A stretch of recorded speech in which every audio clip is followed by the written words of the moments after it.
కోట్లాది మంది తెలంగాణ ప్రజల అమ్మలాగా ఆరాధ్య దేవునిలాగా ఉండాలనేటువంటి ఆలోచనతో ఈరోజు పోరాటానికి స్ఫూర్తించే తల్లిలాగా, కోట్లాది మంది ప్రజలను ఆశీర్వదించే తల్లిలాగా,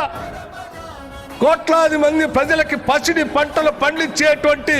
పచ్చని తెలంగాణ కనబడేటట్టుగా ఆకుపచ్చ రంగుతో చీర,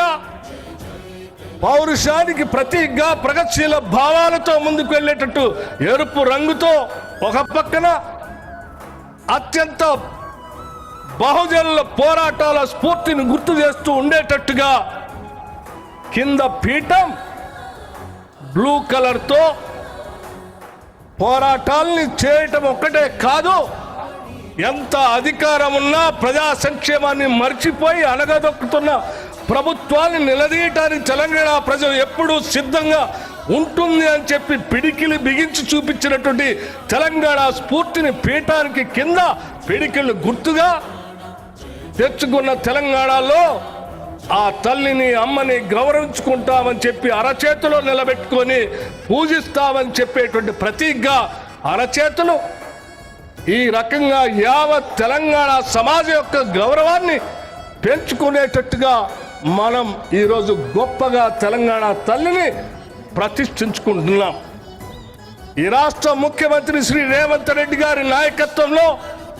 యావత్ రాష్ట్ర మంత్రి మండలి మొత్తం సమస్తం కూర్చొని ఆలోచన చేసి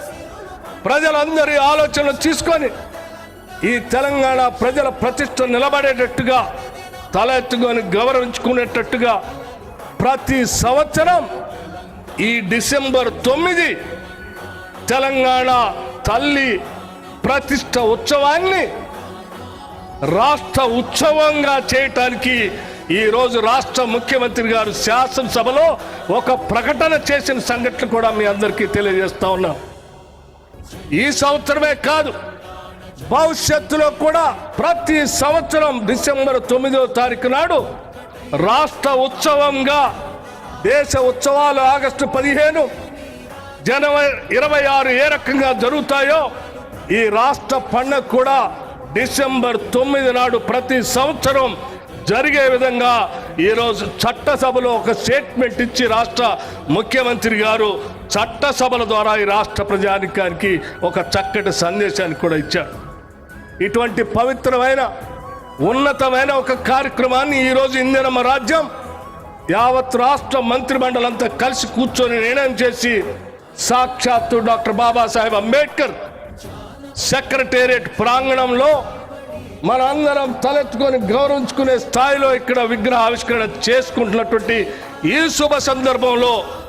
మీ అందరికి కూడా నా హృదయపూర్వకమైనటువంటి అభినందనలు తెలియజేస్తూ ఈ కార్యక్రమానికి విచ్చేసిన మీ అందరికీ మరొకసారి నా హృదయపూర్వకమైనటువంటి ధన్యవాదాలు తెలియజేస్తూ సెలవు తీసుకుంటాను. జై హింద్.